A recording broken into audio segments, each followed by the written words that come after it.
po natin ang mga mahalagang talakayan. Bakit ba dapat na maging matuwid ang isang tao o ang isang kapatid? Sa daigdig o lalong-lalo na Kung ano nasa ating isip at nasa ating puso, yun ang ating magiging way of life. At ang ating way of life ay mag-result into action. Bunga ng ating mga gawain.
talakayan. Bakit ba dapat na maging matuwid ang isang tao o ang isang kapatid sa daigdig o lalong-lalo na Kung ano nasa ating isip at nasa ating puso, yon ang ating magiging way of life. At ang ating way of life ay mag-result into action. Bunga ng ating agawain.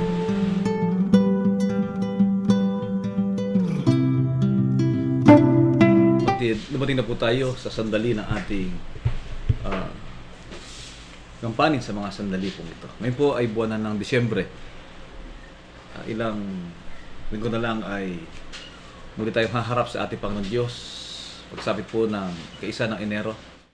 At ngayon po sa kampaning ating isasagawa, ito po ay sasagawa pa rin natin ng may district at online sa mga lugar na kung saan ay inalaga ng mga puno destinado sa kanilang mga lugar. Kaya sa pagkakataon po ito ay simulan na po tayo sa ating banal na gampanin. Sama-sama po tayo umawit. Awitin po natin ang simulain.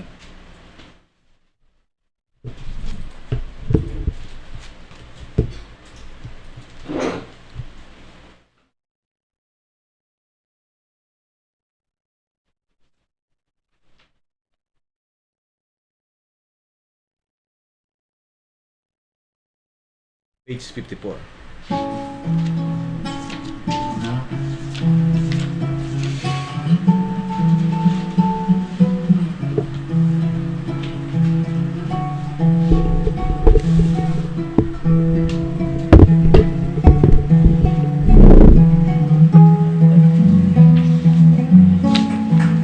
Babantayan kita sa awat gabi. Di ako papayag na ikaw ay maapil. Kanisang asal na sa'yo'y papurin ay di maaalis na bukto at ibig aking ang buhay kong di magiging tapat. Utos na tungkulin na aking tinanggap na mag-aalaga ng kawang marina sa mata ng Diyos ay huwag mag-alala.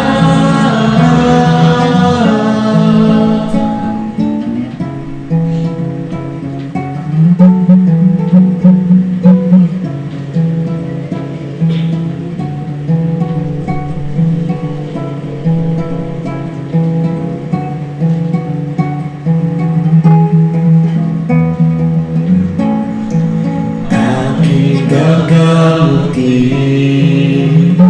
ang mga sugat mo kung ika'y mag-isuot sa tulis ng bato. Palalaksin kita sa mga isip ko. Puso'y aaliwin ang araw ni Kristo. Aalhin ang buhay kong di magiging tapat. Utos na tungkulin na aking tinanggap na mag-aalaga ng kawang marilan sa mata ng Diyos ay huwag mag-alala.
bawat utos na tungkulin na ating tinanggap na mag-aalaga ng tawang Maria sa mata ng Diyos ay huwag mag-alala.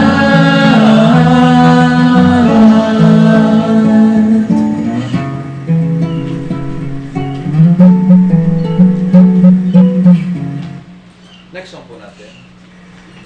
Tupang Ligaw, page 8.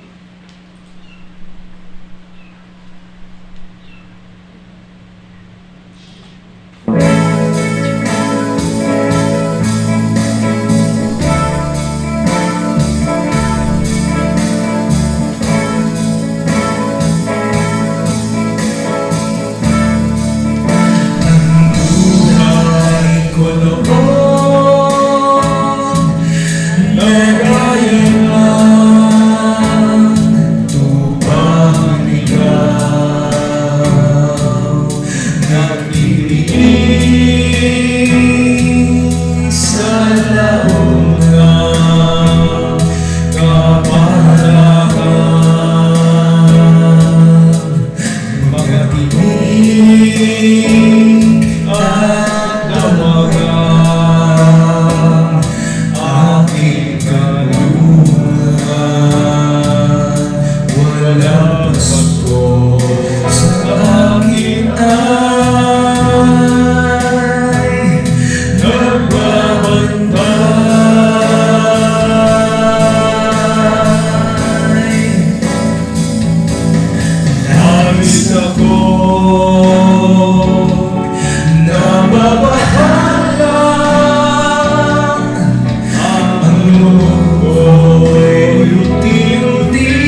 Kristo.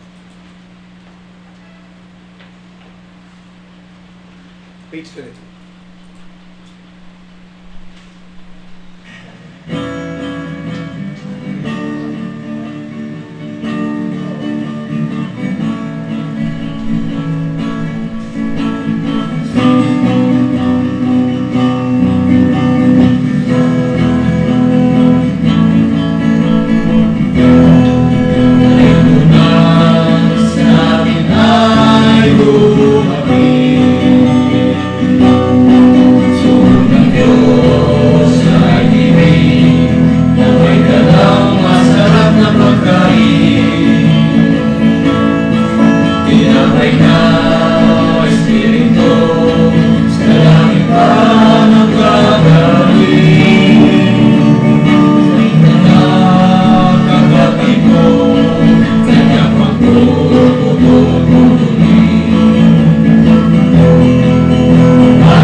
Panginoon namin Diyos, Amang banal na makapangyarihan sa lahat. Sa habog pong ito, dakilang Ama, narito po kaming ilan po mga hamak at mga walang kabuluhan mo pong mga alipin, sama-sama po nakapanindigan sa iyong banal na harapan. Bagamat hindi po natitiklop ang aming mga tuhod, ay nangaimpapa naman ang aming mga puso, kumikilala, tumatanaw na malaking utang na loob yung dakilang harapan. Sinasamba at pinupuri ka ng bawat iya sa amin na naaayon po lamang sa Espiritu at sa katotohanan. Salamat Panginoon ng marami sa napakaraming mga bagay na iyong ibinigay. Ang buhay, ang lakas, ang aming mga pagkatao, ang mga bagay na aming tinanggap at tinangkilik sa isang linggong nagdaan sa aming mga buhay. Na dapat sa lahat ng mga bagay ng aming mga buhay ay nariyan ka upang kami po ay iyong pagmalasakitan at gabayan ng iyong kanang kamay ng pagkapala. Dakilang Ama, hindi lamang ang buhay at mga bagay na aming tinanggap mula sa iyo.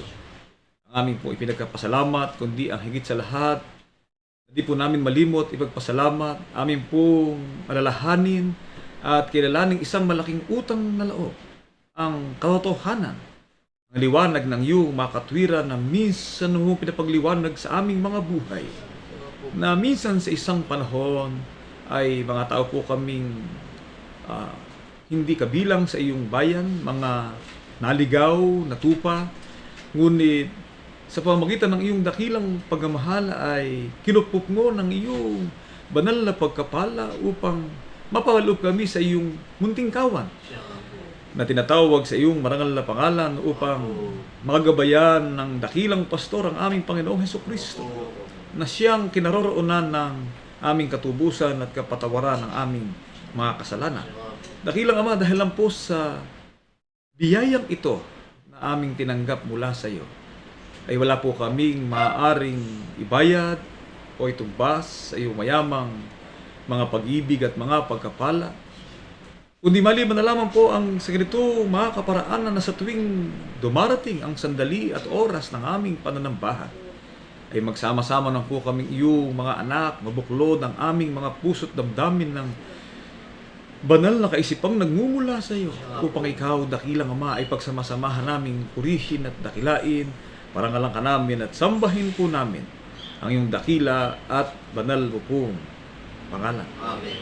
Dakilang Ama, narito po ang bawat isa sa amin. Ang aming buhay at pagkatao ay di po namin maaaring mailingid sa iyong dakilang kaalaman. Mga abang-alipin po kaming nilikha mong mahihina. Mga nilang po kaming marupok na sa kabila po ng aming pagnanais na maging dalisay at walang kapintasan sa iyong dakilang paningin.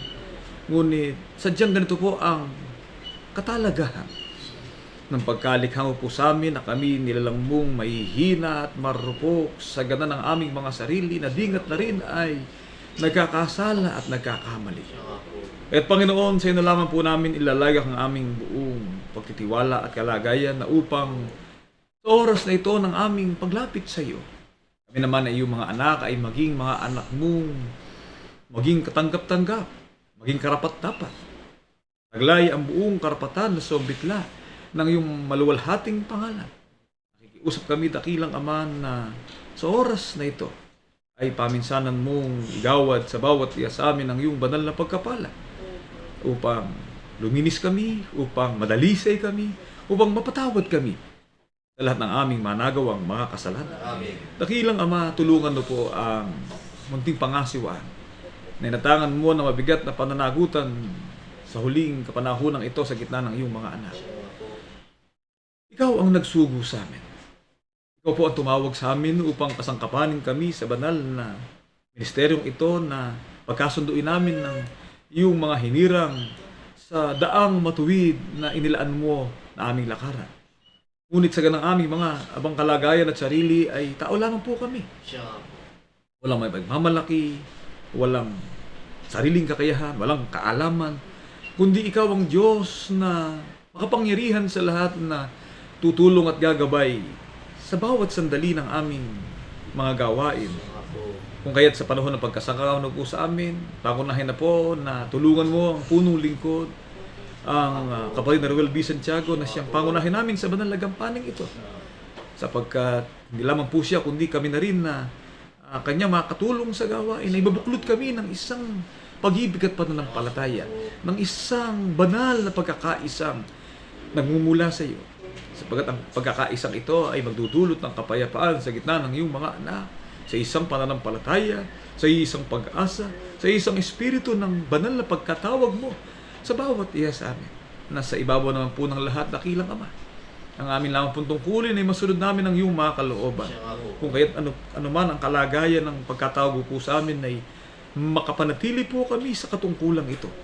Upang kung magkagayon ay maisagawa po namin palagi dakilang kasiyahan ng iyong dakilang pangalan na saysayin ang iyong mga salita na magdulot ng iba yung karunungan sa gitna ng magsisipakinig, magkaroon ng kalinisan ng aming mga kalooban sa isang malinis na budhi at dalisay na pananampalataya at hindi pa imbabaw na pagkakilala sa iyo.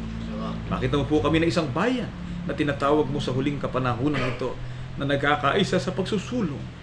Ang dakilang layuning ikaw ay aming mapapurihan at napasalamatan. Diyan po sa iyong banal na kaitaasan. Dakilang Ama, ikaw ang Diyos ng pag-ibig. Ang Diyos sa tunay at buhay na walang kapantay sa kapangyarihan at sa kadakilaan. Sa iyong dakilang kamay nakasalalay ang aming mga buhay at kalagayan. Sa iyo na lamang po namin nilalagak ang aming buong pagtitiwala na ikaw po nawa, Panginoon, ang sa tuwid-tuwid ay magpakahayag sa bawat iya sa amin. At loobin mo po na sa tuwid-tuwid na sa aming pagsasama-samang ito sa loob ng iyong munting kawan ay manatili kami sa katapatan ng aming mga puso at ng aming mga kalooban.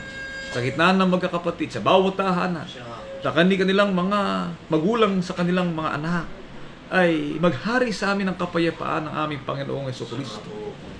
Napanghawakan po namin ng tunay na dahilan ng pagkalikha mo po sa amin. Ang maghintay kami na taglay ang pag-asa, ang magpatuloy kami na taglay ang pananampalataya, ang manatili kami sa pag-ibig na kay Kristo Jesus. Ano man ang hirap na aming danasin at pagsubok ng buhay ng aming kaharapin ay hindi makahadlang upang ang bawat iya sa amin ay mawala ng pag-asa, kundi magpatuloy kami. Sa dako paraon ng aming mga buhay ay dumating ang takdang panahon ng lahat ng mga bagay ay dumating na muna sa talagang kanilang ayos. Kami naman na iyong mga anak ay maghihintay sa kanyang pagbabalik na malulubos ang aming kagalakan sapagkat ang buhay na ito na may kamatayan ay papalitan ng walang kamatayan at ang katawang ito na may kasiraan ay mapapalitan ng walang kasiraan. Sa piling ng aming Panginoon ay mabubuhay kami magpasawalang hanggan. Dakilang Ama, meron kang mga alipin, meron kang mga anak na nagtataglay ng mga mabigat na karamdaman. Ang karamdaman at sakit, paghihirap ng aming lupang katawan, panghihina ng aming mga kalagayan sa mundong ito na dulot ng iba't ibang sakit, pandemya, mga karamdamang dumarating sa buhay ng sangkatauhan. Ang lahat ng ito ay ipinahintulot mo po upang aming mapagsanayan. Ang lahat ng ito po ay iyong naging kalagayan ng bawat iya sa amin upang maunawaan ng iyong mga anak na hindi kami maaaring makaasa kailanman sa aming mga sarili, kundi ang aming buhay at ang aming kalagayan ng aming mananampalataya ay masalig sa iyong dakilang kapangyarihan upang sa dako paroon ang aming mga kalagayan ng iyong mga alipin na nasa ganitong kalagayan na nagtataglay ng mabigat na karamdaman mula po kay kapatid na Luciminda Santiago, kapatid na Junior Santiago, kapatid na Loyola Manggubat at lahat na ng iyong mga anak na nasa ganitong kalagayan ay huwag mawala ng pag-asa kundi ang bawat iya sa amin ay magpatuloy. Naman ang kalagayan ng aming mga buhay at anumang sitwasyon ng aming pagkatao, kalagayan at sitwasyon ng aming pamumuhay sa buhay na ito ay makapanatili po kami na magpapatuloy. Sa dako paroon ng aming kalagayan, ikaw lamang ang Diyos na aming sasambahin at Diyos na aming paglilingkuran, Diyos na aming iibigin habang kami po'y nabubuhay. Dakilang Ama, sa oras na ito ay adalahain na rin po sana ang lahat ng iyong mga anak na nasa malayong bansa, na nagsisikap ding makauwi sa kanilang lupang tinubuan, ngunit nahahadlangan ng kasalukuyang takbo ng panahon. Pahindurdo, Panginoon, na sila'y makabalik ng payapa at makasama po nila hindi lamang kanilang mahal sa buhay, kundi makasama rin po namin sila sa ganitong kalagayan na humaharap sa iyo. Ikaw ay Diyos na hindi lamang na nasa malayo, kundi Diyos na nasa malapit. Sa mandako, ikaw ay naroon ng iyong kapangyarihan ay sumasa lahat at sumasa ibabaw sa lahat at nasa lahat. Kaya dakilang Ama, tulungan mo po ang bawat isa sa amin na anuman ang aming kalagayan sa buhay na ito, anuman ang aming ginagawa, anuman ang aming isinasakatuparang kalagayan ng aming mga pakipamuhay sa digdig na ito ay isa lamang po ang aming kahilingan na huwag po kami pabayaan. Kami ay iyong tulungan. Na kami po ay iyong mapanatiling mapagmalasakitan sa bawat araw at sandali ng aming mga kalagayan, sapagkat tunay na wala po kaming magagawa kung hindi po kami iingatan ng iyong kanang kamay ng pagkapala. Kaya't Panginoon, magkapahigay ka po sa bawat isa sa amin. Lakasan na po ang aming mga kalooban. Bigyan na po kami ng isang dalisay na pananampalataya na sa titinay magising ang aming mga kaisipan at kalooban sa takbo ng panahon at takbo ng kalagayan ng aming mga buhay. Ang mahalaga po sa lahat, masunod namin ang iyong mga kalooban. Tulungan namin ang aming mga kapatid na lumakas ang kanilang mga kalooban, na makapaghatid kami ng pag-asa sa aming mga kapatid at magkaisa kami sa pag-ibig at pagkakaisa ng pananampalataya sa tali ng kapayapaan. At hindi mawawala dito po sa silong ng langit ang bayang hinirang na magsasagawa ng iyong dakilang kaligayahan ng Iglesia ng Diyos na buhay. Pinangunguluhan ng aming Panginoon Kristo, aming tahanan, magpakailan-kailan pa man. Amen. Dakilang Ama, umaasa po kami na sa oras na ito, Ikaw ang Diyos na nakapanunghay sa bawat iya sa amin. Nabubuhay po kami sa maraming pangailangan. Nabubuhay po kami sa mga bagay ng buhay na ito. Dagdag mo na po ipagkakaloob ang lahat ng pangailangan ng iyong mga anak. Ipagkaloob mo na rin ang lahat ng pakiusap ng iyong mga lingkod na din na po nasaysay ng umid kong dila.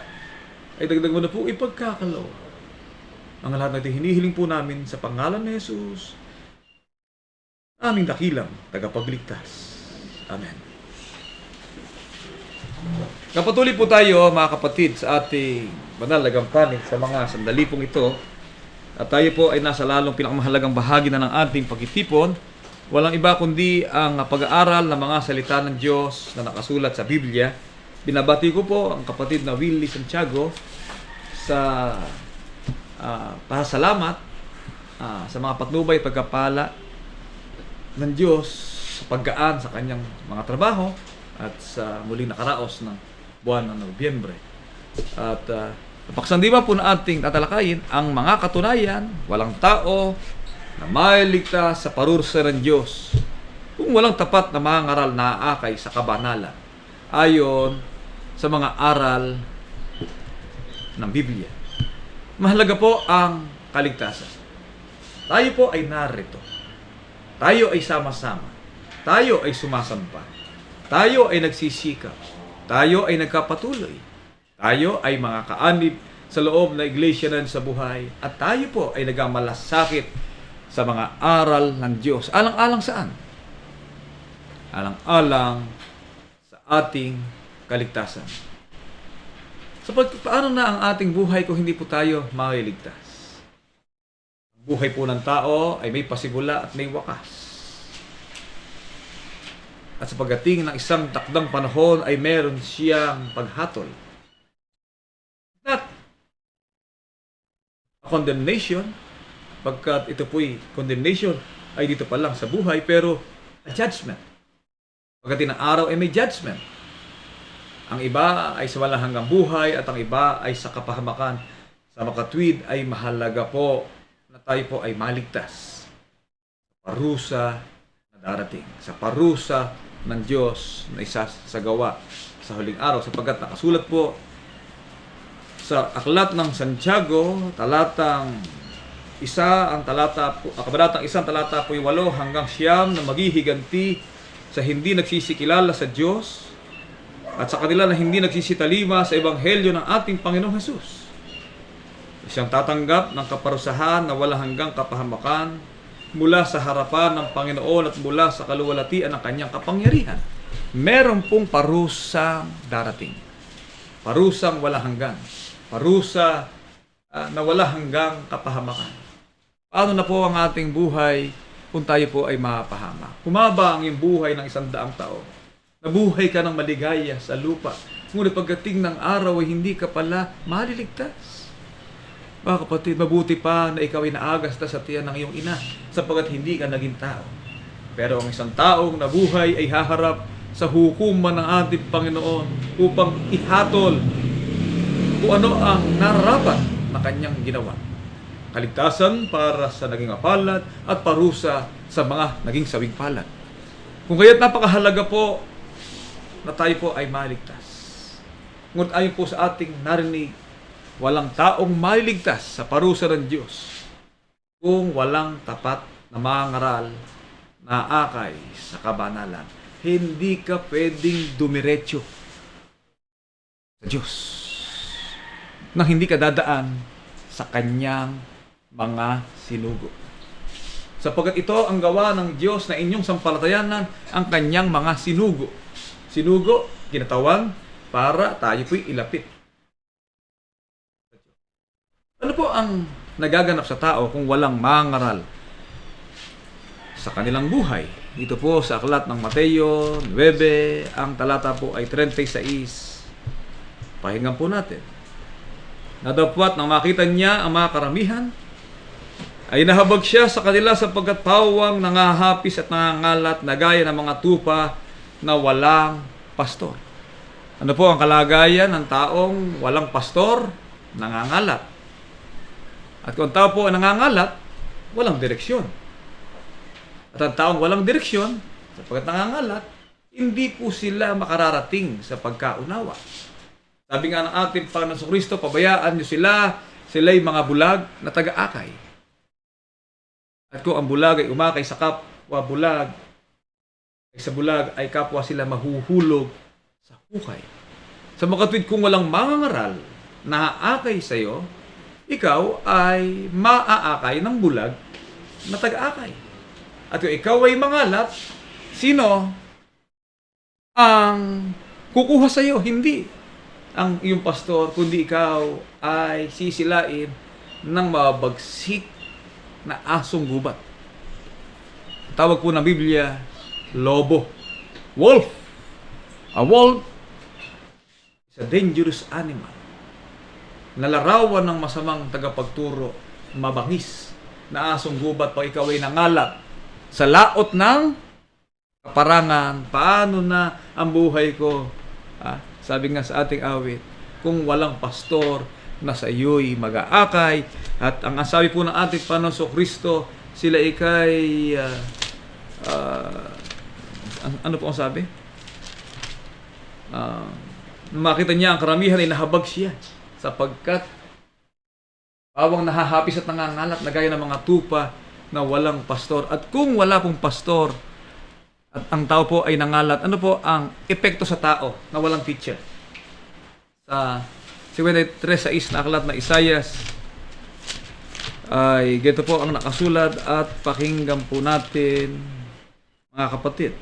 Tayong lahat, na gaya ng mga tupa ay naligaw, tayo ay tumungo bawat isa sa kanilang sariling daan at ipinasan sa Kanya ng Panginoon ang kasamaan nating lahat. Ano po ang epekto sa taong walang pastor? Ano epekto sa taong walang guide? Walang tagapagturo. Siya po'y naligaw, tumutungo sa kanyang sariling daan o tumutungo sa kanyang sariling paraan. Mga kapatid, makasasapat po ba ang kalagayan ng tao na isipin niya sa kanyang sarili na siya ligtas na sa pamagitan lang ng kanyang paraan? Gaya nga po na aking sinabi, hindi ka pwedeng dumiretso sa Diyos. Bakit po? Baliwanagan po natin yan sa pagkapatuloy ng ating pag-aaral sa aklat ng Lucas 16 at ang talata po ay 15. Ganito ang nakasulat. At sinabi niya sa kanila, kayo na nag-aaring ganap sa inyong sarili sa paningin ng mga tao, dapat nakikilala ng Diyos ang inyong mga puso. Sapagkat ang dinadakila ng mga tao ay kasuklam-suklam sa paningin ng Diyos. Sa halip na kalugod-lugod sa Diyos, ang magawa ng tao, ang nagawa po ng tao ay kasuklam-suklam sa Diyos. Ako gagawa ng sarili kong pagsamba. Ako sa aking sarili ay magkakaroon ng pag-iisip na ganito. Kahit ano ang paraan ng iyong paglilingkod at sino man ang Diyos na iyong sinasamba, isa rin yung Diyos ang pinatutunguhan. Bawat sariling daan. Meron nga ang katwiran, ako sa aking sariling paraan. Walang hindi ako aanib sa relihiyon. Kinakailangan ka magkaroon ka lang ng relasyon sa Diyos. At ang pakipagrelasyon ka sa Diyos, ang mahalaga ikay nakarating ka sa Kanya. Yun ang sariling paraan. Para lang yan, nagpunta ng Maynila Di ba ikaw pupunta ka sa Maynila? Pagpunta ka ng Maynila, pwede kang dumaan sa MacArthur Highway via Santa Rosa, Tarlac Road. From Santa Rosa, dumiretso sa Tarlac. From Tarlac, daan mo ang tinatawag ng MacArthur Highway. Makararating ka sa dako ng Balintawak. Makararating ka sa Rizal Street. Diretso ka sa Rizal Street. Tutungo ka sa Rizal Park, sa Luneta. Makararating ka rin sa Luneta Park sa Manila. Kung ayaw mo naman ikang dumaan sa MacArthur Highway, pwede ka namang dumaan dito po sa Maharlika Highway. From Maharlika Highway to SLEX o NLEX. Ngayon ka, maraming daan na puntang NLEX. Pwede ka via Baliwag to Pulilan exit. O kaya naman bypass road patungo sa dako ng Balagtas exit. Sira naman ang daan doon. Papuntang Maynila, diretso ko naman sa Giginto exit. Mula from exit, NLEX to Skyway, Skyway to Quezon Avenue to Espanya to Manila. Nakarating ka rin sa Manila. Kung ayaw mo naman, dumaan ka na lang dito sa bundok ng Montalban o bundok ng San Jose del Monte. Pag nakarating ka sa Minuyan, dito sa area ng Norsagaray, daan ka ng Garay, kaliwa ka ng Angat to Garay, Garay to Tungkong Mangga to Quirino Road, to Regalado Street, to Commonwealth, to Espanya, makakarinig ka ng Maynila. Napakaraming paraan. May isa pang route papuntang Maynila. Sumakay ka ng bangka, ito po sa Pampanga River, yan ang sakayan ng araw kapag naatod din. Papunta sa Nueva Ecija, yung mga taga Maynila, Pampanga River, punta ka sa tinatawag na yung channel na palabas ng Hagonoy, Bulacan, hanggang dumating ka doon sa Manila Bay, makararating ka rin ng Maynila. Yan ang paglilingkod sa Diyos. Yan ang paraan. Sa ganang akin, makararating ka rin ng Maynila. Ganyan ang paraan ng paglilingkod sa Diyos. Sa ganang Kanya. Mga kapatid, ang ating pong pinutunguhan ay hindi Maynila. Ang ating pong palutunguhan ay patungong langit. Patungong langit. Sabi po ni Elon Musk, meron na siyang paraan patungong langit. Sa SpaceX of Elon Musk. Hindi naman nakarating sa langit sa buwan lang Pero ikalawang langit, may ikatlong langit. Hindi uubra po yan. Yung kanyang daang patungong langit, it is a new method of rocket propeller na bababa rin from the rocket, bababa rin sa kanyang sarili pad kung saan man pinakawala ni Elon Musk ang kanyang SpaceX. Hanggang doon lang nakarating sa atmosphere, hindi sa piling ng Diyos sa ikatlong langit. Saan mo tayo pupunta? Sa langit.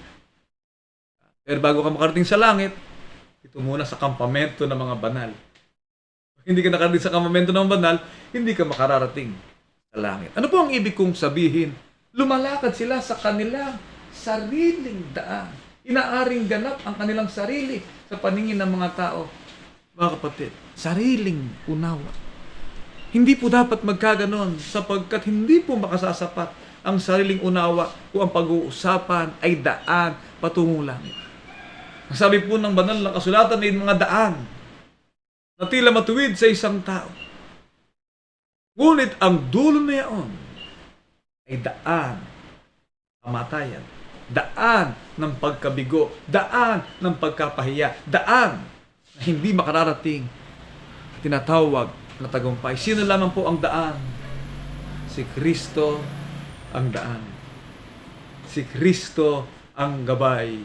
Si Kristo ang katotohanan.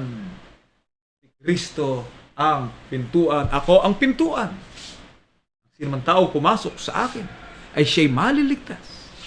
Kung hindi ka dadaan sa ating Panginoong Kristo at gumawa ka ng ibang daan, paano ka makararating sa tinatawag na kaligtasan? Mga kapatid, huwag po nating kalimutan na ang ating Panginoong Kristo na daan ay may itinurong paraan. Sabi niya sa mga apostol, kayo maging saksi ko, hindi lamang sa Jerusalem, hindi lamang sa Judea, hindi lamang sa Samaria, maging hanggang sa kahuli-hulihan hanggang ng lupa. Siyaon nga kayo, inyo'y pangaral ng ebanghelyo sa lahat ng kinapal, ang sinamang sumampalataya at mabautismuhan ay maliligtas. Adapat ang hindi sumasampalataya ay parurusahan. Sino po ang kausap ng ating Panginoong Kristo? Meron siyang kausap na mga leader. Anong uring leader? Leader na kakandili ng kaalaman at unawa. Leader na maghahatid ng karunungan sa tao. Leader na magbibigay ng pag-asa. Leader na magmamalasakit alang-alang sa kapakanan ng kaluluwa ng tao. Leader na magiging gabay patungo sa mabuting kapalaran. Isang leader na gising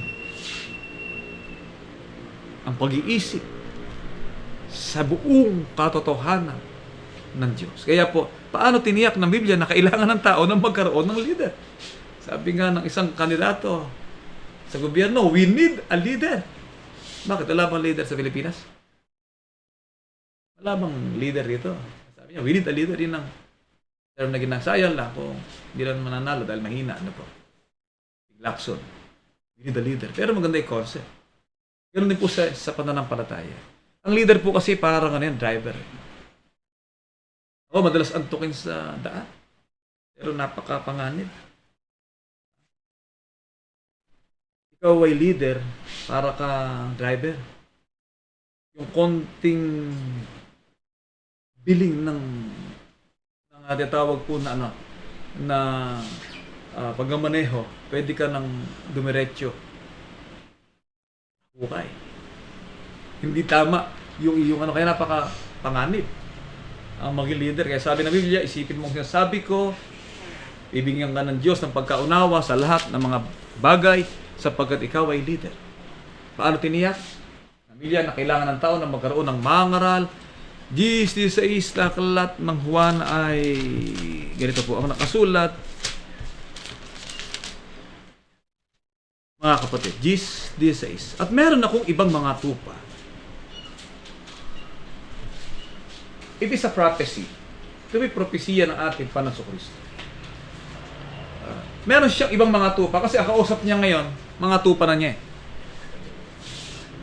During the Christian movement, napasimulan ng Kristyanismo na pangaral ni Kristo, ang mga apostol ay kanyang hinira. Ang 70 alagad ay kanyang hinira. Kasi si Kristo, meron pong apostol, meron din pong mga disciples. Marami rin po sila, yung organisasyon nila, sets of workers, church workers, and church leaders.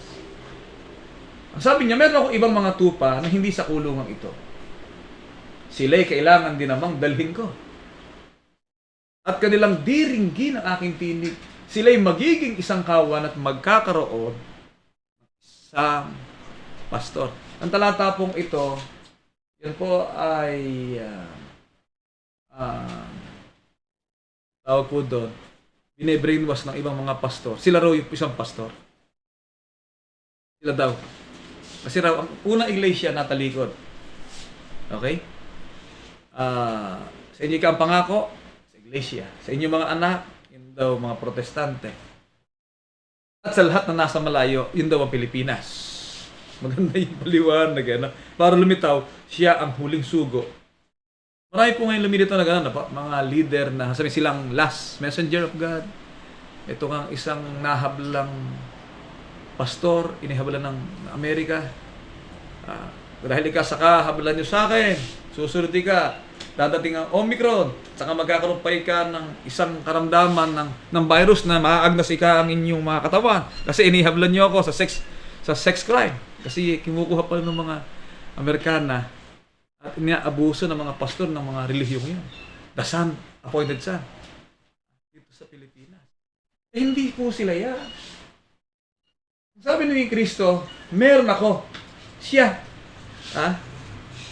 yung pastor, nakikilalanin. Kasi po, ang naging konsepto na iba, pag alis ika ni Kristo, tumakit sa langit, nawala na ng pastor sa lupa. Kaya, in the Vatican concept ng dinatawag na papacy, or dinatawag na overseer, o dinatawag na supreme bishop, umakitig ka si Kristo, nawala na ika ng leaders sa lupa. Kaya tunay nga, o Padre, ikaw ang kahalilin ng anak ng Diyos. Vicar of the Son of God, kahalili ng anak ng Diyos. Yun daw ang Pope, isang pastor. Yung konsepto po na yan, nagaya rin ng ibang mga relihiyon. Napaligod na iglesia, namatay, parang kabuting lumitaw sa Pilipinas, at mula sa Pilipinas ay siya ang the last messenger of God. At bilang huling sugo sa huling araw ay muling dadalhin sa ibang bansa. Mali po yun. Yan po ay false teaching. Sabi ni Kristo, hindi ikaw. Napakaliwanag na nakasulat. Ako. Sabi ni Kristo, ako, tapos naging ikaw. Meron ako, hindi ikaw. Meron akong ibang mga tupa na hindi sa kulungang ito. Saan po manggagaling?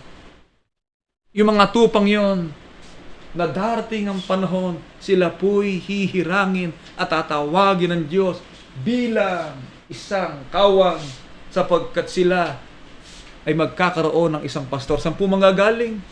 Sabi ng madal na kasulatan, makapalad silang hindi suwampalataya, nakakita ngunit suwampalataya. Sila yung mga tupa na pagkarinig ng tinig ay niluwalhati ang salita ng Diyos. Sila ang mga tupa ng kanilang mapakinggan. Ang dalisay ng aral ay hindi pinatulog ang kanilang kalooban sapagkat dumating sa kanila ang labis na kasiyahang kinakailangan nilang dinggin at pakinggan at sundin at isakatuparan ang kagustuhan ng pastor na sa kanila nag-aakay. Hindi sila mapalagay hanggang sa dumating ang panahon sila'y madala sa katotohanan. Ang tao po na Biblia, kawan ng Diyos. Basahin po nila ikaw. At ang kawan ni ka ay INC. 2028 na akalat ng gawa. Ingatan ninyo ang inyong sarili. Alam sa version na dito kayo hinirang ng Espiritu Santo na makatiwala upang pakanin ang iglesia ni Kristo. Ano po ika ang kawan? Alam sa version, iglesia ni Kristo na binili niya ng kanyang dugo. Kaya ang kawan po ika ay ang iglesia ni Kristo. Kapag hindi po masama na si Kristo may iglesia at hindi po masama ang pangalang iglesia ni Kristo. Pero hindi po yun ang pangalan ng kawan ng Diyos. Ang pangalan ng kawan ng Diyos, ako ang pintuan. Dirinig ng kawan ang kanyang tinig. At doon po sa pagdinig ng kawan ng kanyang tinig, ako ang mabuting pastor. Ibinibigay ng mabuting pastor ang kanyang buhay dahil sa mga tupa. Kaya ako, hindi sila. Yung pastor na tinutukoy, si Kristo, hindi si Peles. Ako, ang sabi ng Biblia, si Kristo, hindi si Kibuloy. Ako, sabi ni Kristo, hindi si Perez.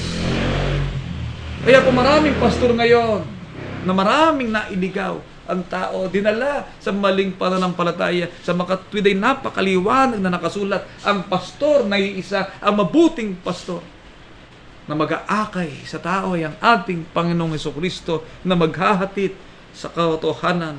Sapagkat ang pastor na yon, ang pintuan, ako ang pintuan, ang sinumang taong pumasok sa akin ay siya'y mailigtas. Kasi sa talatang 8 po ay maliwanag Ang lahat ng nangauna sa akin ay nagsiparito'y mga magnanakaw at mga tulisan. Napakaya pong magnanakaw kaya? Mga tulisan. Bakit tulisan? Inapi ang kaluluwa ng tao. Tinuruan ng maling aral, mga lobong Manila, mga babangis na asong gubat.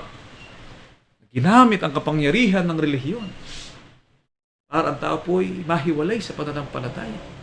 Ang isang pastor na tinutukoy ang ating Panginoon Kristo, dadapot hindi sila dinidinig ng mga tupa. Ako ang pintuan. Ang sino mang tao pumasok sa akin, yung mga tupang pumapasok kay Kristong pintuan, ay siya'y maliligtas.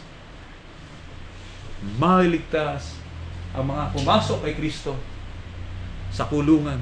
Ngayon, ang problema po dito, gagamit na naman ng ibang salin.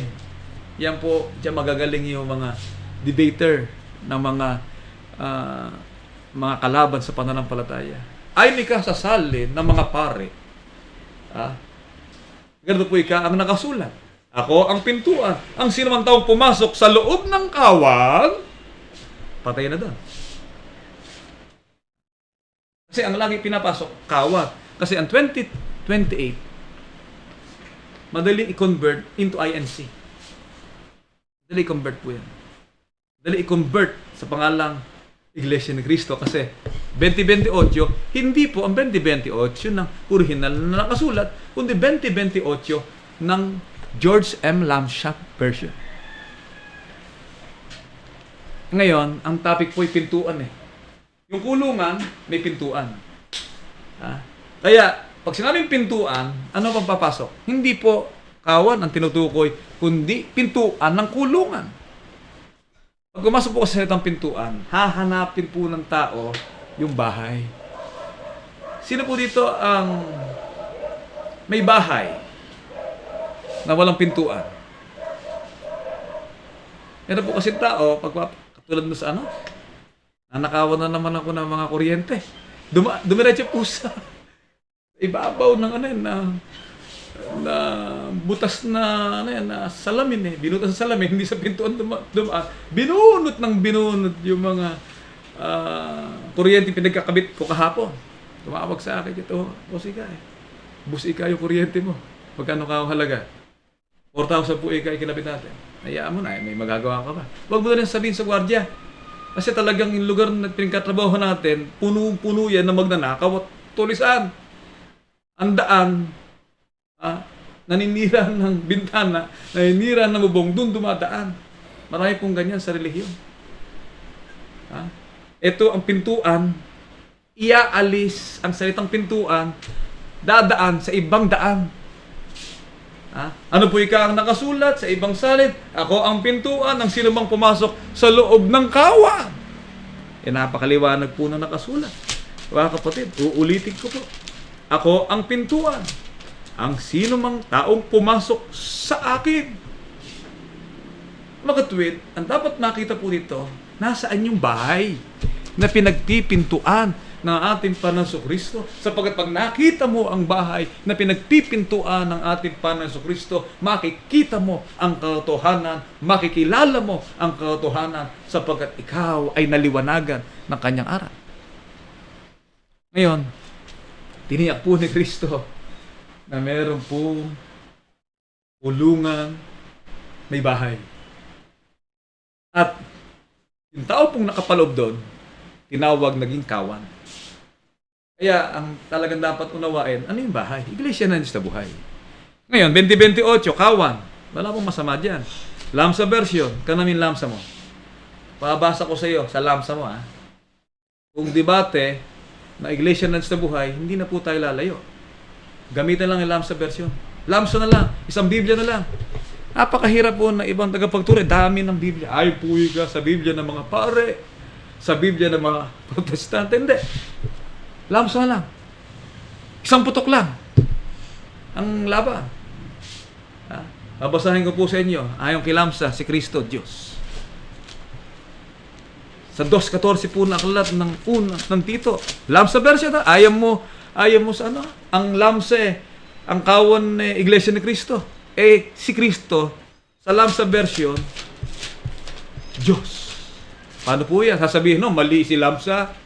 Mali ang salin ni Lamsa sapagkat doon sa Lamsa na yun ay si Kristo ay Diyos. Ano po ang nakalagay doon?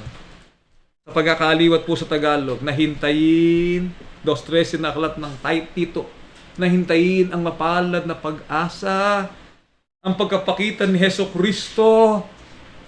na ating dakilang Diyos at tagapagligtas. Si Lamsa, kinonvert niya ng husto. Ang saling, si Kristo ay dakilang Diyos at tagapagligtas. Kaya 2028 sa aklat ng Lamsa, ang kawan, iglesia ni Kristong Diyos. Mali yan eh. Yan po ipipilit eh. Kaya bahala na po yung mga asong gubat na yan. Bahala sila. Kanilang kalagayan. Pero ang ating pananampalataya, ang ating panindigan ay hindi po mawawala. Hindi po tayo nakikipaglaban sa kayo ng mga alumno o sa kayo ng mga relihiyon. Hindi po tayo mahilig sa taltalan. Tinuro po sa atin ang ating mga pinuno, walang mangyayari sa debate. Lang yan, parang nagsasabong lang. Pagkatapos, wala nang maniniwala. Kaya po natin pinag-aaral ito is a comparative study of religion o comparative religious study. Sabi ng Biblia, merong tulisan. Ano ang ginagawa ng tulisan? Hindi dumadaan sa pintuan. Gawa-gawa ng ibang paraan. Sinisira po ang talata ng Biblia. Dito, meron mga tupa ang Diyos. Saan po manggagaling? Manggagaling po yan sa lahat ng mga bansa. Kung paano ang lupa ay sinisibulan ng pananim. Gayon, pasisibulin ng Diyos ang kanyang katwiran at kahatulan sa harap ng lahat na bansa. Dito po sa bansang Pilipinas ay sumampalataya po tayo na merong ibabangon ng Diyos na mangangaral para sa mga Pilipino sa loob ng kawan na kinaroroonan ni Kristong pintuan papasok sa bahay ng Diyos na maninindigan at titindig palilitawin ng Diyos sa bisa ng kapangyarihan ng kanyang Espiritu. Mga kapatid, ano ang gagawin? Makapasok. Magkakaroon po ng pag-asa. Magkakaroon ng isang pastor. Sino ang isang pastor? Si Kristo. Jesus. Hindi po ang Pope, hindi si FIM, hindi si Kibuloy, hindi ang sino. Si Kristo ang isang pastor. Kailangan po hindi ang pastor. Kailangan. Umakit nga si Kristo sa langit eh. Paano na tayo? Sabi ni Kristo, paanong isinugo ako ng Ama, ay isinusugo ko naman kayo. Isinugo ang mga apostol, hindi nakarating ng Pilipinas na personal, pero nakarating ang kanilang sulat. Kaya sabi ng mga apostol, mamamatay na kami, hindi na kami aabot pa sa loob ng mahabang panahon. Darating ang panahon na kami papanaw, iiwanan namin ang lupa. Iiwan namin ang aming mga kapatid, pero hindi maiiwan ng pag-asa ng kanyang dakilang pagliligtas. Bakit po? Sapagkat ang mga bagay na aming nakita, ang mga bagay na aming narinig, 1:2 hanggang 4 na aklat ng Juan, yung aming nakita at narinig ay siya naming ibinabalita sa inyo. Inarinig namin, ay ibinabalita namin sa inyo ang buhay. May buhay na wala hanggan. May pag-asa ang tao sa kabila ng kahapisan na kanyang naranasan. May pagliligtas na gagawin ng Diyos. Sa mga sumasampalataya, binabalita namin sa inyo upang kayo naman ay magkaroon ng pakikisama sa amin. Oo, tayo ay may pakikisama sa Ama at sa kanyang anak na si Yesu Kristo. Ano nangyari sa iba? Ama at anak, siya rin. Lumabo ang aral. Iba yung amang pinakasamahan at iba yung anak na pinakisamahan. May pakikisama tayo sa Ama. May pakikisama tayo sa kanyang anak na si Yesu Kristo. At ang mga bagay na ito ay aming isinusulat upang ang ating kagalakan ay malubos. Dumating po sa atin ang sulat. Dinirinig natin ang kanyang tinig sapagkat ang nakasulat. Kapatid, ay ang nakasulat ay inihasik ng mga mangangaral na tinuruan ng Diyos ng katotohanan. Narito ang salita. inihasik ng kanyang mga mangaral. 9:11 na aklat ng unang Korinto, ganito ang nakasulat at pakinggan po natin, mga kapatid. 9:11. Kung ipinaghasik namin kayo ng mga bagay na ayon sa Espiritu, malaking bagay baga na aming anihin ang inyong mga bagay na ayon sa laman. Ang bagay na nakasulat. Ang mga salita ng katotohanang narito'y inihasik o itinuro o ipinakain sa magitan ng aral na ating narinig. At mula po doon, dumating sa iyo na ikay tawagan ng Diyos bilang ministro. Ako po nakatindig sa inyo sa pagkakataong ito. Ano yung fire? Ano po yung liwanag? Bakit ako narito? Hindi ka naman inisip na maging ministro sa loob ng iglesia ng sa buhay. Mga kapatid, ano yung guiding factor na nag-utos sa iyo, na naghatid sa iyo, na nagdala sa iyo para sa gawain ito? Mayroong narinig na pastor, alam mo sa amin, maganda mag-ministro, mataas ang sahod, merong pondo galing sa foreigner. Ganun ba ka? Ganun po ang nangyari. Sa amin ang ministro, meron pabahay. Sa atin meron pabahay sa langit. May sahod, meron din. Anong sahod? Pagdating ni Jesucristo, bibigay sa'yo sahod mo. Pinaghasik namin kayo ng ayon sa Espiritu. Yung pagtanggap naman ng pagkapala ng Diyos, bahala na ang Diyos. Pero bakit? Paano nangyari po? Sa mga manggagawa, may kani-kanyang panahon. Kasi nung marinig mo salita, kabay na bilin nung araw, narito, sabi niya, yung tumanin po sa utak ko. Kung hindi ika ngayon, ang ganda magpaliwanag yun pahusin na mga nalumpati yun Kung hindi ika ngayon, ay kailan? At kung hindi tayo, ay sino? Sino maglilinis ng bahay mo? Kapitbahay? Sino?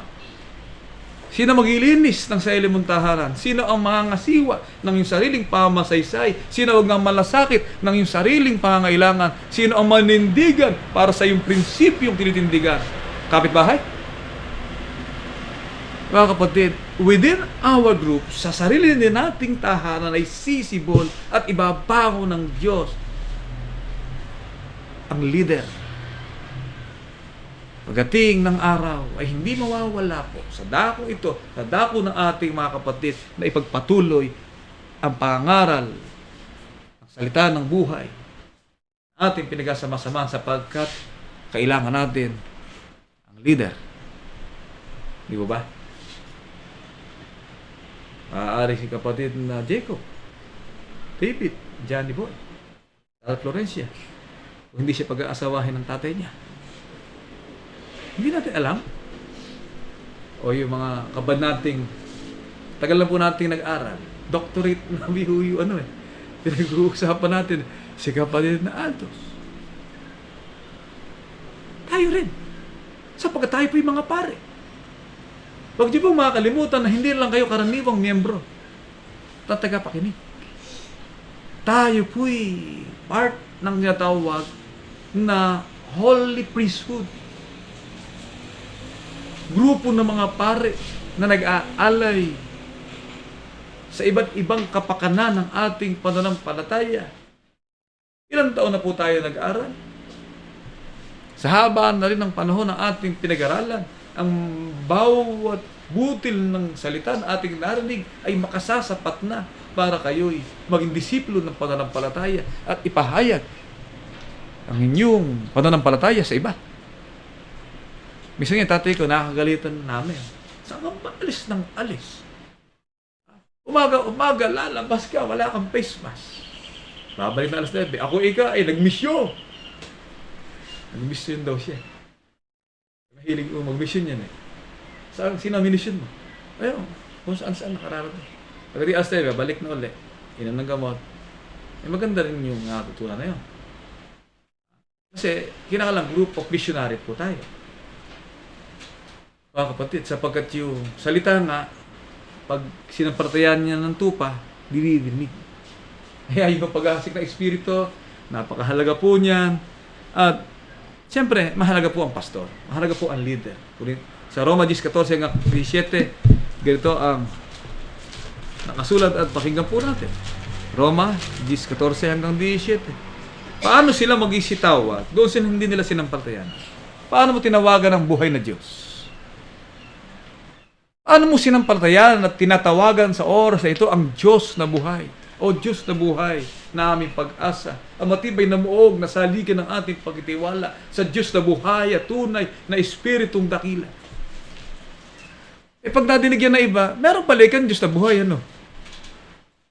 Araw po, sabi ko, I am a member of Iglesia ng Diyos na buhay. Natawa. Yan pala ikang Diyos niyo, Diyos na buhay, ano? Bakit? Meron ba ikang Diyos na patay? Nagtataka pa. Saan damakmak po ang Diyos na patay? Sa daigdig.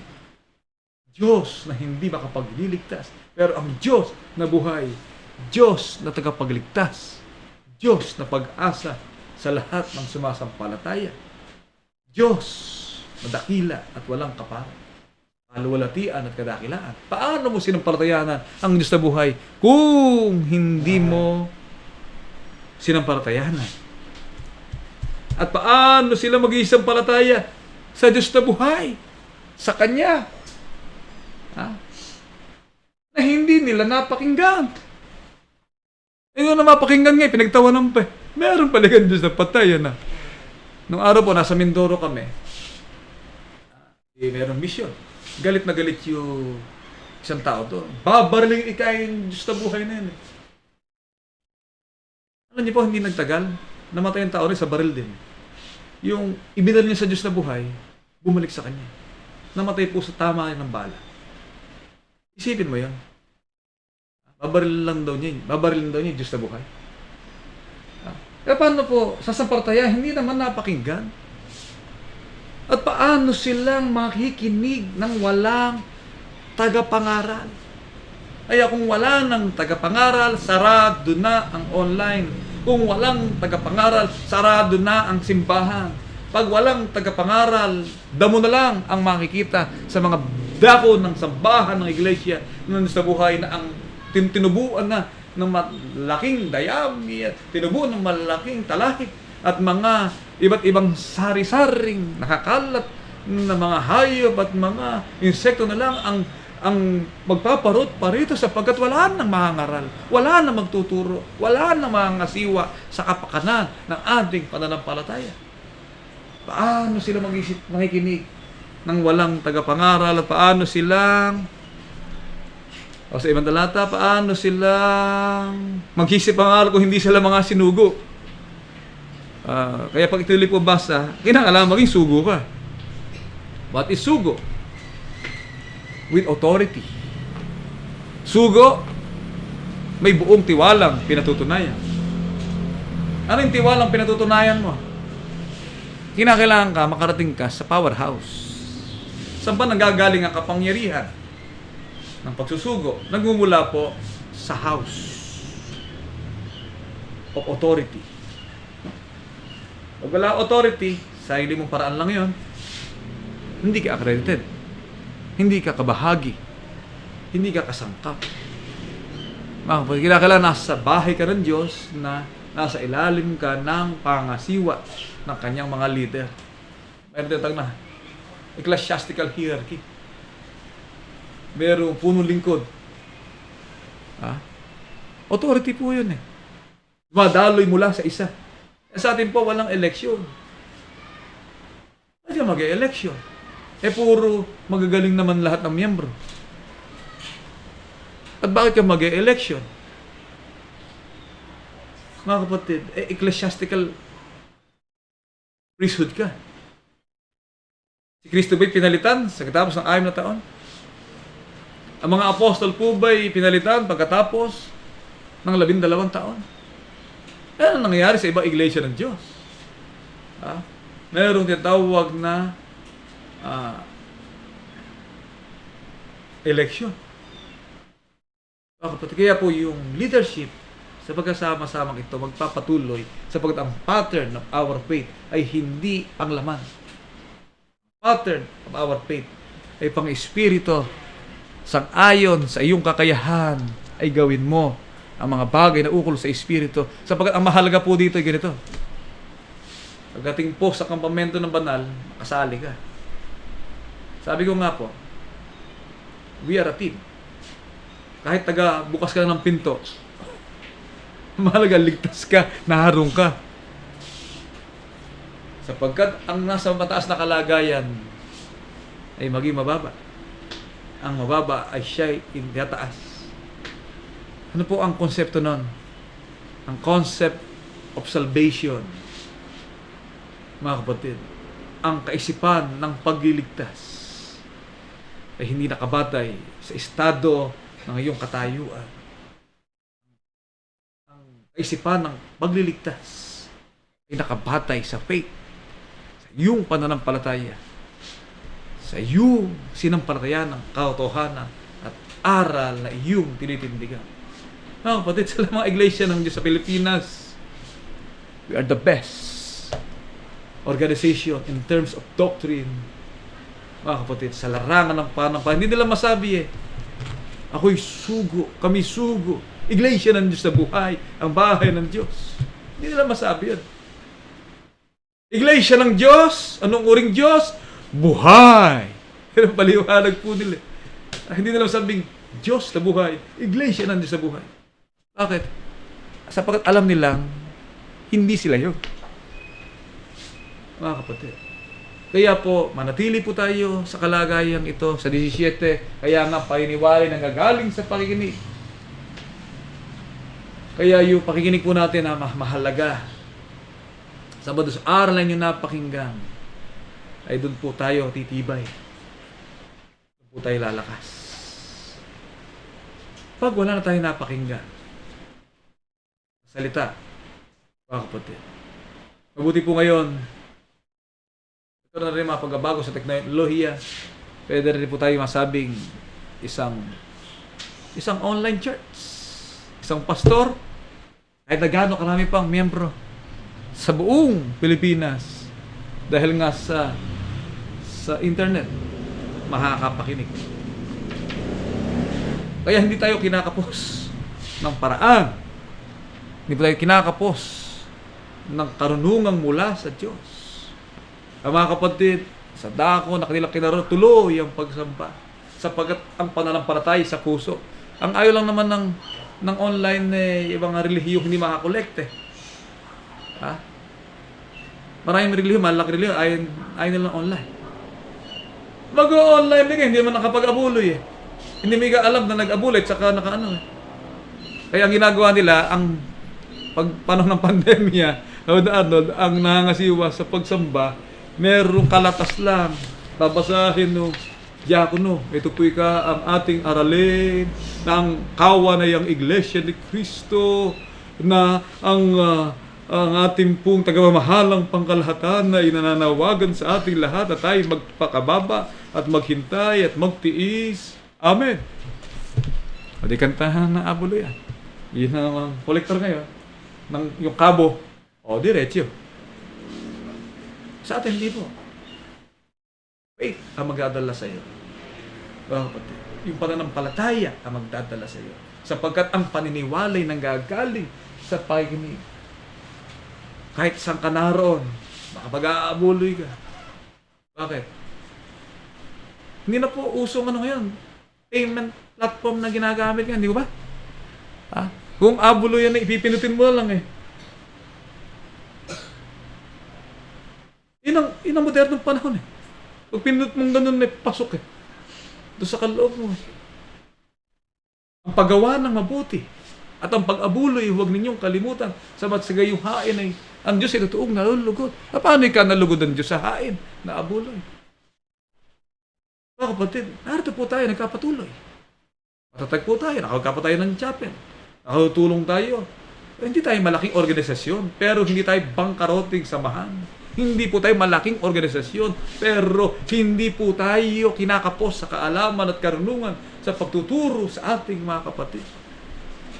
Maliit po tayo pero matibay tayo. Maliit po tayo, ngunit matatag po tayo sapagkat meron tayong matibay na organisasyon ng pamumuno sa ating pagkasama-sama na ang kaluwalhatian ay hindi sa tao at hindi sa leader, kundi sa Diyos at kay Kristo na ating dakilang pastor. Tauhan ka lang eh. Bilang tauhan, ang tungkulin mo, give your best shot. Ikaw ay ginawang driver, huwag ka matutulog. Kaya pag inaantok eh, may solusyon. Kailangan lasingero ka sa tubig. Antok ka na. Pag nakasyat ka ng isang lagok, may 5 minutes ka. Kaya mauubos mo yung 1 litro, nakali 5 minuto, makararating ka, hindi ka makakatulog. May paraan. Daan, yung pamaraan, yung iyong pagtingin kaliwat kanan, yung iyong likod, gising ang diwa at mulat ang ating pag-iisip. Yan po ang kailangan ng bawat iya sa atin. Sapagkat we need a leader. Kailangan po natin ng leader. Kaya ako po naniniwala na hindi mawawala sa loob ng iglesia ng Diyos na buhay ang tatayo o titindig. Ako, walang nagsabi sa akin. Hindi sinabi ng tatay ko, o ministro ka. Wala. Ang dumating lang po sa akin, sa isang panahon, yung tawag, divine calling. Kinausap mo sarili mo. Bakit ka ba hindi mapalagay? Ano ba yung sinasabi ng lolo mo? Kung hindi ngayon ay kailan? At kung hindi tayo, sino? Kung hindi po tayo ang kakasangkapayan ng Diyos na nasisibol na bagong henerasyon ng mga leader para sa ating sariling bayan at sa ating sariling mamamayan at sa ating sariling tahanan. Magmamalasakitan ka ba ng mga pastor na ikinuring ng Diyos na mga asong gubat na nagmamalasakit hindi para sa atin kundi kung ano ang ibibigay natin? Yan ang mga asong gubat. Kung ano ang pakikinabangan? Yan ang mga pastor na nagliligaw. Nakabatay po, hindi sa kung ano ang maihatid sa miyembro, kundi kung ano ang makukuha sa miyembro. Mga kapatid, ganyan po ang naging sitwasyon ng daigdig. Ano makukuha sa miyembro? Sa darating na eleksyon, ang dadali na iglesia ang mananalo. Bakit? May pasarbe yan. Kahit na BBM yan, mga Marcos. Pag binola last minute, pag taob yung kalaban. May pakinabang. Contracts, government contracts, power. Tinatawag po na machinery, political machinery. Tinatawag po nilang influence, judicial, political, military. Yung mga porks na pakikinabangin. Dahil nagtatagpo sila ng Economic Council. Dahil sila Economic Council, kinakailangan pasok na ipasok ang mga membro. Para dumami ang membro, kinakailangan kukuhin lang na manggagaway puro iglesia. Nangyayari po yan. Papamaraan po nila yan. Pero ang pinag-usapan po natin ay ito po yung relihiyon. Relihiyon na nakabatay po sa kaligtasan. Kaya sa atin po, isang talata nga po ng Biblia, napakaganda po ng talatang ito. 1 Thessalonians chapter 5, verse 12 to 13. Ito po ang nakasulat sa Tagalog. Huling talata po ng ating pag-aaral. Dadabot, ipinamanik namin sa inyo, mga kapatid. But we request of you, brethren, na inyong kilalanin ang nagpapagal sa inyo, that you appreciate. Na-appreciate mo ba, pastor mo? Hindi ka na-appreciate ng pastor ko eh. Bakit mo hindi mo na-appreciate? Noon po ikang basahin ay maliwanag. Noon nga ipaliwanag ay lumabo. Hindi mo nga ma-appreciate. Nung basahin ay maliwanag, nung ipaliwanag ay lumabo. Kaya kinakailangan po ay naintindihan ninyo yung tinuturo namin. Hindi po lumabo ang inyong pag-iisip, nabigyan namin kayo ng pag-asa, nabigyan po namin kayo ng lakas ng loob, napatibay po namin ang inyong pananampalataya at karapat-dapat lang na inyong kilalanin. Bakit po? Sapagkat nagpapagal sa inyo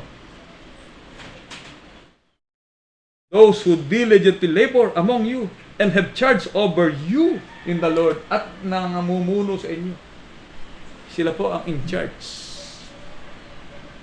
ng ating pananampalataya. Lagi po mahalaga may in charge eh. Pag sa isang samahan walang in charge, magulo po yan. Ikaw muna OIC ngayon, naaalis lang si Commander. Ang problema pag alis ni Commander, walang OIC, gulo nung ano. Umalis yung magulo, umalis yung leader. Ibirdahan leader. Pagdatingin ni magulong-magulo, ang dinatnan sapagkat walang in charge. Kaya kami po, ay sa ganitong panahon, umuuna, in charge ka, titingnan mo ng galaw ng pamumuno, ng kalagayan ng ating mga kapatid. Sa mga magulang, ano na ang takbo ng kanilang paglilingkod. I-audit mo rin yan, titingnan mo yan. Kasi nangangasiwa ka eh. Sino ang medyo mahina? Ang dapat palakasin. Sino may problema? Kaya nga nung araw, sabi ng matandang Abilino, huwag mo ika pakialaman. Problema ika ng mag-asawa yun eh. Kaya pag minsan, pag may internal problem, hindi rin dapat nakikialam. Pastor, madadali po yan eh. Pero ang kasabihan sa Tagalog, pag yan ikang magkaaway, nagkasundo, yun ika na magitan ang nakakagalit. Pero pong kasabihan gano'n, kaya minsan may mga internal conflict. Itinuturo po namin ang process of conciliation, mediation, and finally arbitration. Pero arbitration, pang pastor na yan eh. Yun lang conciliation, kayong dalawa lang. Kaya yung sarili hindi nagkasundo, kayo na ang magpatawaran sa isa't isa. Kaya sabi ng Biblia, ano po ang gagawin? And that you esteem them very highly in love because of their work. At inyong lubos na pakamahalin sila sa pag-ibig dahil sa kanilang gawa. Ano ang nagawa mo sa mga ngaral mo? Wala kang nagawa sapagkat hindi mo na-appreciate ang kanyang turo. Wala kang nagawa sapagkat hindi mo kinakilala na nagdulot sa iyo ng kaginhawahan ng loob ang mga aral na ipinangaral sa iyo. Hindi mo na-appreciate sapagkat naniwala ka mas magaling ka sa kanya. Yun po ang mahirap sa tinuturuan. Naniwala ang tinuturuan na mas magaling siya sa nagtuturo. Mahirap po yun. Kaya napakabigat po ang magturo. At higit na mabigat ang mga siwa. Mas mabigat ang daladala ng ating punong lingkod sa kalaganapan ng mga kapatid sapagkat lahat na yan ay nasa ilalim ng kanyang pananagutan. Barkong ating sinasakyan, ang sabi ng ating mga kalaban ay isang bangka, hindi barko, nakakawag-kawag. Naalala ko yung mga batang nagdagat. Kakawag-kawag dun sa gitna ng hindi, isang oras hindi makabalik eh. Bakit? Hindi pala marunong magbangka. Kung kayo pa gusto nyo maglibot doon sa nagsaulay, ang ganda doon. Makakaarkila kayo ng isang bangka, ganyang kalakila yung bangka. Meron, kaya pala hindi makabalik-balik na araw. Ang sagwa ng isa, pabalik naman yung isa. Hindi makaikot. Nung pala, merong timon. Yung nagbabangkay, sumasagwan, meron sa likod na guide. Pag iginanon, umiigit yung bangka. Yun ang leader. Yun ang nagdadala. Yung iba naman, sumasagwan, para mabilis na makarating. Isang oras kalahati, sagwan ng sagwan, hindi gumagalaw. Magkahilis pala yung sagwan. Walang tumitimon. Kaya mahalaga po ang leader. Kahit sa isang pamilya, magmamalakas po kayo ng tinatawag po na grupo ng taga-ayos. Sa isang pamilya. May taga-saing. May taga-laba. May taga-linis. Meron naman taga-pagturo. Sabihin ni Jacob, David, magsaing ka. David, magluto ka. David, maglinis ka. Eh, kung yun tungkol, taga-turo eh. Sabi nga minsan sa anak ko, kaya natin niya. Pag sinabi ng kaya natin niya, patay na ika, siya lahat ang gagawa. Sapagkat ang gagawin mo lang, i-delegate. Delegation. 1, 2, 3, 4, 5. Accomplishment po ang mahalaga.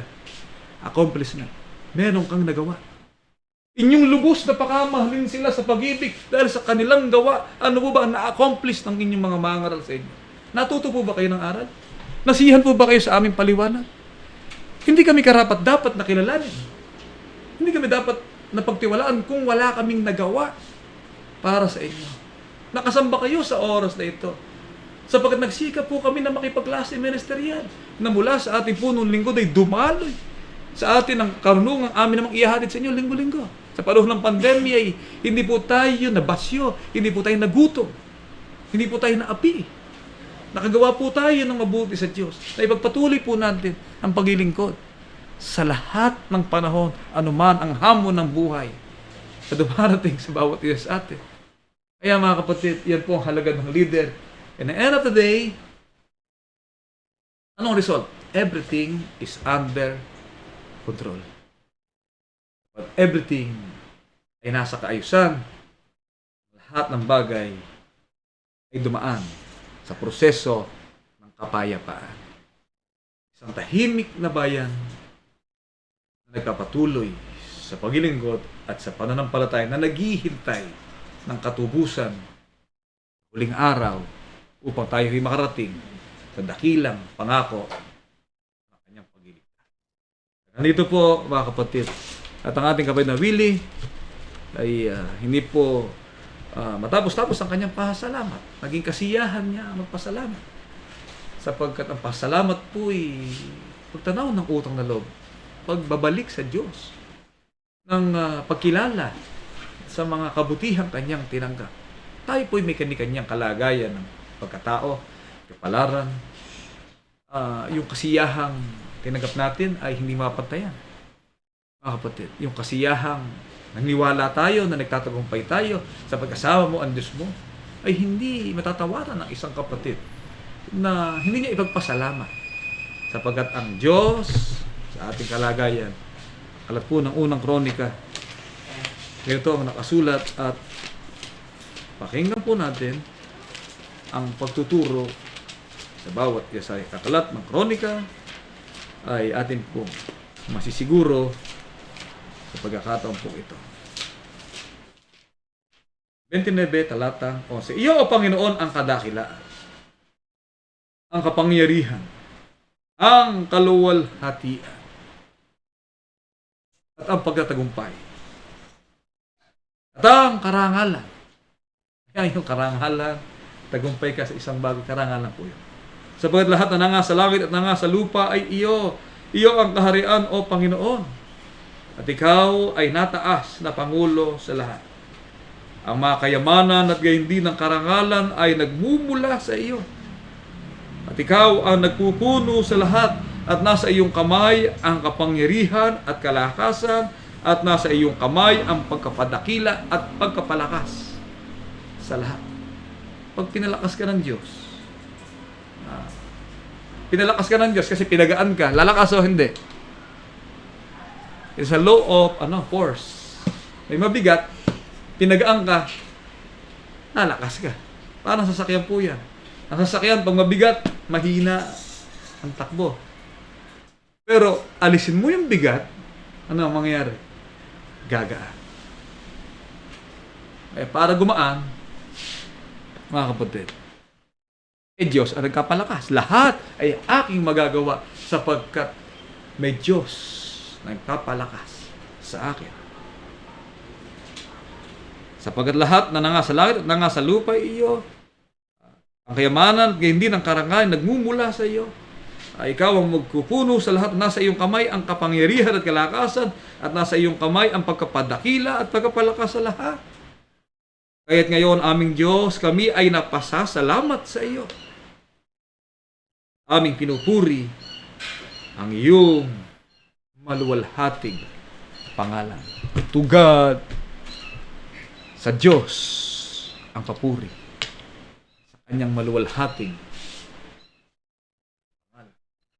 glory ukol sa ating Diyos dahil sa papuri na iyong ginagawa sa pagkakataong ito. Mga kapatid, yan ang diwa ng ating pasalamat. Yan ang diwa ng ating pananampalataya. Papatuloy po tayo. Mahalaga po ay manatili tayo sa Diyos sa kalagayang itinawag. Ganito po, at sa bisa ng karapatan na pinagkatiwala ng Diyos sa kanyang kasangkapang mangaral, tanggapin po ninyo ang basbas ng pagkapala ng ating Panginoon Diyos. Pagpalain ka nawa ng Panginoon at ingatan ka. Paliwanagin nawa ng Panginoon ang kanyang mukha sa iyo at mahabag sa iyo. Ilingap nawa ng Panginoon ang kanyang mukha sa iyo at bigyan ka ng kapayapaan. Sama-sama po tayong tumindi ka tayo po'y manalangin, mga kapatid. Panginoon namin Diyos, amang banal na makapangyarihan sa lahat, sa mga sandali pong ito, dakilang Ama, matapos na aming napag-aralan ang gintong butil ng iyong mga katotohanan, loobin mo Panginoon naway matala ng malalim sa liha ng aming mga puso, aming pong malakaran, aming pong maisakabuhayan, habang pinautang mo po kami ng buhay at mga kalakasan. Dakilang Ama, salamat po. Maraming salamat po sa karapatan na ipinagkatiwala mo sa bawat iya sa amin, na hanggang sa mga sandali pong ito ay nagagampanan po namin ang mahalagang bahagi ng aming mga pananampalataya at paglilingkod. Sa kabila po ng aming mga kalagayan ay patuloy mo kaming kinukupkop, kinakalinga, tinatanggap ang lahat ng aming mga papuri pagluwalhati sa iyo. Kung kaya sa oras na ito, dakilang Ama, igawdo po sa amin ang iyong ganap na kapayapaan. Patuloy mo kaming pagpalain sa lahat ng sandali ng aming mga buhay. At ang magawa iti magsilbing katunayan o bagati ng araw, ay amin naman pong manahin ang iyong pangakong buhay na walang hanggan. Ikaw ay dakilang Diyos na buhay, na walang kagaya sa kapangyarihan at kadakilaan. Dumating po sa amin ang dakilang pagtawag ng iyong dakilang pagkamahal, na hindi mapapantayan ang anumang mga bagay. Ito po'y bunga ng dakilang kahabagang iginawad po sa amin, na mula po sa panahon ng aming mga ninuno ay itinanim mo na ang salita ng pag-asang aming narinig hanggang sa mga sandali pong ito. Sa pamamagitan ng bibig ng iyong mga kinakasangkapang mangaral ay patuloy kaming dinadalisay ng iyong mga katotohanan. Patuloy kaming dinadatnan ng iyong mga pagkapala at pagliligtas. Sa buong panahon ng aming mga buhay ay ang tinapay na nagmumula sa iyo na pagkain ng aming mga kaluluwa ay patuloy mo naming nilalasap at tinatanggap. Wala naman po dito, Ama, dahil po sa kamahalan ng iyong dakilang kagandahang loob. Ikaw ay aming pinupuri, dinadakila, at sinasamba po namin ng iyong dakila at banal mo pong pangalan. Dakilang Ama, alalahain mo po mga paghahain ng iyong mga anak. Kapay na Willie B. Santiago sa mga kagandahang loob na pinagkatiwala mo sa kanyang buhay. Patuloy mo siyang pinagaan ang kanyang pamumuhay at pagdadala ng buhay. Patuloy mo siyang pinagpala at kinalinga sa lahat ng araw at sandali ng kanyang buhay. Kung kahit sa oras na ito, dakilang Ama, inihahain po niya sa iyong dakilang harapan ng pinakamataas na papuri ng pasasalamat diyan po sa iyong banal na kaitaasan. Maasa kami, Panginoon, na ikaw ang Diyos ng pag-ibig na nakapanunghay sa bawat iya sa amin. Mabubuhay po kami sa maraming pangangailangan. Ngunit dagdag mo na po ipagkakaloob mga pangailangan ng iyong mga anak, maging ang kagalingan sa mga karamdamang aming tinatagilay, maging ang mapayapang pamumuhay, maging ang maayos na pagdadala ng buhay, ay ikaw ang nagkakaloob nito sa bawat iya sa amin. Kung kaya't sa iyo na lamang po namin ilalagak ang aming buong pagtitiwala na lahat ng mga bagay ay aming magagawa, sapagat ikaw ang Diyos na nagpapalakas sa buhay ng bawat isa sa amin. Tulungan mo po ang bawat isa sa amin, sa aming pagdadala ng aming kalagayan. Ilayo po kami sa mga tukso, sa mga panganib na maaaring mabagsak ng aming mga pananampalataya, mga bagay na maaaring kumitil ng aming mga buhay, kundi kami po'y makawagpatuloy sa isang masiglang paglilingkod na siyang hinahanda po sa buhay ng bawat isa sa amin. Maasa po kami ng pagkapala at banal na bendisyon ay ginawad po sa bawat isa sa amin. Maging ang pasalamat ng iyong anak na naghahain ng papuri at pagluwalhati sa iyo. Ang lahat ng itihinihiling po namin sa tanging pangalan po lamang at karapatan ng bugtungo pong anak, si Jesu Kristo na aming dakilang tagapagligtas.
Panginoon, naming Diyos na makapangyarihan ka po sa lahat ng nagpapahawak ko sa aking mga kamay.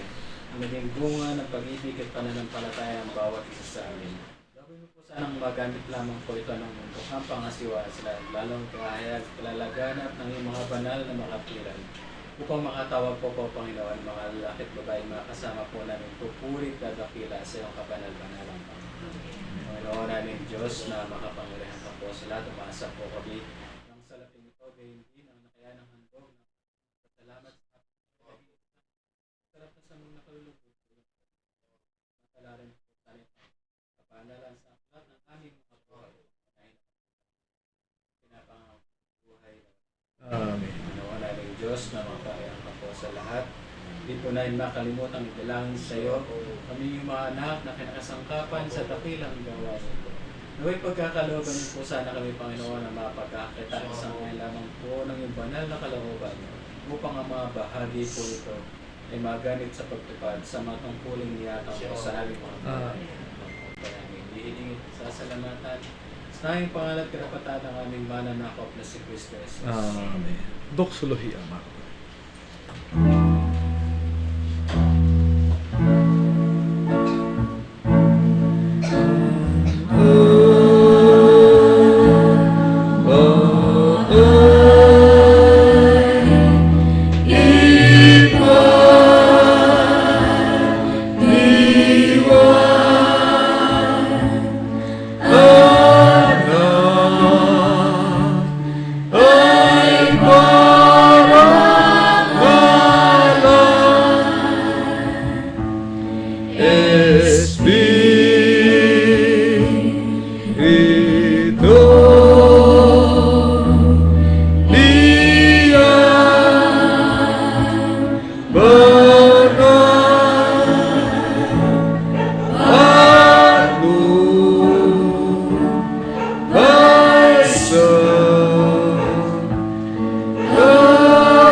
Sa bisa ng karapatan, pinagkatiwala ng Diyos sa kanyang kinakasangkapang mga mangaral, naway tanggapin natin ang wala hanggang pag-ibig na nisamang sumasa mga langit, ang kanyang biyaya, pagliligtas, kapayapaan, pag-ibig, at ang pakikilakit ng kanyang banal na Espiritu na may maghari sa ating mga buhay. Mula ngayon at magpakailanman.